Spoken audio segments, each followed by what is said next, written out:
On a chilly December night in 1926, the world's most famous mystery writer became the subject of her own perplexing tale. Agatha Christie, the queen of crime fiction, vanished without a trace, leaving behind a baffled nation and a mystery that would rival her own novels. But what really happened during those 11 days? The year was 1926. The world was still recovering from the devastation of World War I. The Roaring Twenties were in full swing, with jazz music filling the air and flappers dancing the Charleston. In England, King George V was on the throne, and Stanley Baldwin was serving his second term as Prime Minister. Agatha Christie, at 36 years old, was already a household name. Her sixth novel, The Murder of Roger Ackroyd, had been published earlier that year to critical acclaim.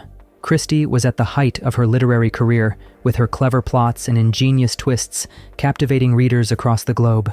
On the evening of December 3, 1926, Agatha Christie kissed her sleeping daughter, Rosalind, goodnight, climbed into her Morris Cowley, and drove away from her Berkshire home. Little did anyone know that this would be the beginning of one of the most baffling disappearances in British history. The next morning, Christie's car was found abandoned on a steep slope at Newlands Corner near Guildford, Surrey. The vehicle was perched precariously on the edge of a chalk pit, its front wheels dangling over the precipice, saved from plummeting only by a thick hedge. Inside the car, police found Christie's fur coat and driver's license, but no sign of the author herself. As news of Christie's disappearance spread, it sparked what would become one of the largest manhunts ever mounted in England. Over 1,000 policemen were assigned to the case, along with hundreds of civilians. For the first time in British history, aeroplanes were employed in a missing person search. The Home Secretary, William Joynson Hicks, personally urged the police to make faster progress in finding the missing author. The case had captured the public's imagination, and pressure was mounting to solve the mystery quickly. In a twist that seemed straight out of a Christie novel, two of Britain's most renowned crime writers were drawn into the search. Sir Arthur Conan Doyle, the creator of Sherlock Holmes, and Dorothy L. Sayers, author of the Lord Peter Wimsey series, both offered their expertise to help find their missing colleague. Conan Doyle, known for his interest in the paranormal, took an unconventional approach. He brought one of Christie's gloves to a celebrated medium, hoping to gain psychic insights into her whereabouts. Unfortunately, this supernatural sleuthing proved fruitless. Dorothy Sayers took a more practical approach, visiting the scene of Christie's disappearance to search for clues. However, unlike her fictional detective Lord Peter Wimsey, Sayers was unable to crack this real-life case. As days passed with no sign of Christie, theories about her disappearance began to multiply. The press had a field day, each newspaper trying to outdo the others with increasingly sensational speculations. Some proposed that Christie had met with foul play. Near the site where her car was found was a natural spring known as the Silent Pool, where two young children were said to have drowned. This led to dark rumors that Christie might have taken her own life. Others proposed that the whole incident was an elaborate publicity stunt to promote her latest novel. After all, what better way for a mystery writer to generate buzz than to become the subject of a real-life mystery? However, the most persistent and troubling theory centered around Christie's personal life. It was known that her husband, Archie Christie, a former World War I pilot, had been unfaithful. Some whispered that he might have had a hand in his wife's disappearance. On December 14th, 11 days after she vanished, Agatha Christie was finally found. She was discovered at the Swan Hydropathic Hotel, now the Old Swan Hotel, in Harrogate, Yorkshire, over 200 miles from where she had disappeared. Bizarrely, Christie had checked into the hotel under the name Mrs. Teresa Neal. The surname Neal was the same as her husband's mistress, Nancy Neal, a detail that would fuel speculation for years to come. One of the hotel's banjo players, Bob Tappan, recognized her and alerted the police. The police then notified her husband, Colonel Christie, who immediately came to collect Agatha. When found, Christie appeared to be in good health, but claimed to have no memory of the past 11 days or how she had arrived in Harrogate. She didn't recognize herself in newspaper photographs and seemed genuinely confused about her identity. Her husband said that she'd suffered a total memory loss as a result of the car crash.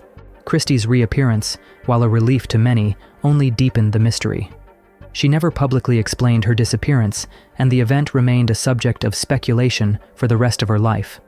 Professionally, the disappearance did nothing to harm Christie's career. In fact, it may have boosted her popularity. She continued to write prolifically, producing some of her most famous works in the years following her disappearance, including Murder on the Orient Express and Death on the Nile. On the personal front, she was no longer willing to tolerate her husband's infidelity and divorced him in 1928. She later married the distinguished archaeologist Sir Max Mallowan in 1930. In recent years, historians and biographers have proposed new theories about Christie's disappearance. BBC historian Lucy Worsley suggests that Christie may have experienced a fugue state, a type of dissociative disorder characterized by reversible amnesia, in which she would have experienced amnesia, a loss of sense of self, and been more prone to making journeys to random locations. Worsley argues that Christie's mental state in 1926 was fragile due to two significant emotional traumas: the death of her mother earlier that year and the discovery of her husband's infidelity. These events, combined with the pressure of her writing career, may have triggered a psychological breakdown. According to Worsley, by 1926, Agatha was a successful novelist, and she was under a lot of pressure to keep producing books. But her mother died that year, and she went into an episode of what today would be described as a depression. She reported forgetfulness, tearfulness, insomnia, and inability to cope with normal life. Her mental state became so bad that she considered suicide. She then entered, I believe, into a fugue state. This theory could explain Christie's apparent amnesia and her use of the name Teresa Neal at the Harrogate Hotel. Rather than a calculated move to frame her husband or generate publicity, it may have been a subconscious reaction to her emotional turmoil. Agatha Christie addressed her bout of deepening depression, which may have led to her experiencing a dissociative fugue in her semi-autobiographical novel Unfinished Portrait. In the novel, Christie used the character Celia to express her negative emotions, according to Andrew Norman, author of Finished Portrait. He states, "I believe she was suicidal. Her state of mind was very low, and she writes about it later through the character of Celia in her autobiographical novel Unfinished Portrait." Despite all the theories and investigations, the true events of those 11 days remain known only to Agatha Christie herself, and she took that secret to her grave. In her autobiography, published posthumously in 1977, Christie made only a brief mention of the incident, describing it as a period of memory loss caused by stress. In a way, Christie's disappearance mirrors the structure of her novels. It presents a seemingly unsolvable mystery, offers a cast of potential suspects, including the philandering husband, and concludes with a solution that, while plausible, leaves room for doubt and interpretation. Please like and share this video, and subscribe to History Scroll for more interesting videos like this. Thanks for watching, and I will see you in the next one.